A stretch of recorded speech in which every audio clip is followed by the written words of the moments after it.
Cargando con su magaventa Christmas lantern, temprano pa lang tabulcha na camino este un 60 años de edad abuelo si Bebot. Maskin bien caliente el sol, taman pasensya según él camina y manventa, a ver chinelang jutay encontrada que él puede llevar volver a su familia. El magajutay lantern ta vende si Bebot, puede comprar el 3 bilog na valor de 100 pesos, mientras el magagrande lantern talina 45 pesos cada uno. Admitido el que comparando del año pasado, menorao el día encontrada este año. Prohibido según sila venden na centro del pueblo, razón para na mga barangay lang sila lleva di ila magaventa.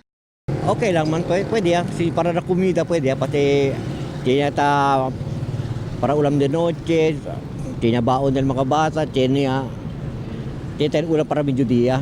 Tadi. Si ako para del otro año, ba mahina event este año, no? Si mahina ra po ko. Ano to lugar usually taliban nga barangay particular? Si Santa Maria, Pasunangka, na Giwan, Tetuan, na Putik. Na divisora taan na kami si akin mga Domingo lang. Kaya tali mga hende todo na kasa. Pura na mga Christmas lantern que visible na diferentes partes del ciudad, tatraje también na público este un tienda lleno de mga Santa Claus locaw aquí na Santa Maria. Diferente clases de mga Santa Claus el puede encontrar aquí hecho de fiberglass.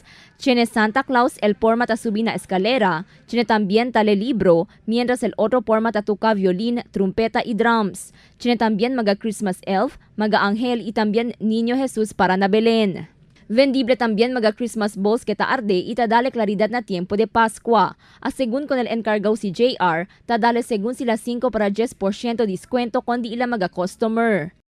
El gente ta pwede kita vende Santa Claus ki para man te-connect sila ben bonito pa mira na mga casa nila.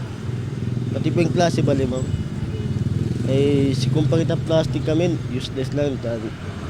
Malinta kita, tasa palang pintura. Si ano to fiberglass kami, ben kuida lang kami, hindi tasa palang pintura. Ben etakto lang siyempre, maskin recovery kita, pati next year pwede mang kita usa uli. Amo na siyempre 18 na tasali.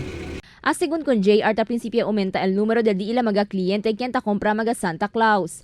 Na historia el Santa Claus, un legendary figure, conocido por causa el segunda lleva regalo na casa del mga bata, quien ya tiene buen actitud durante el año. Si Santa Claus según tiene lista del mga bata, quien ya queda naughty or nice. Más de este, el Santa Claus según uno del mga símbolo del Pascua, que ta expresa alegría durante esta celebración.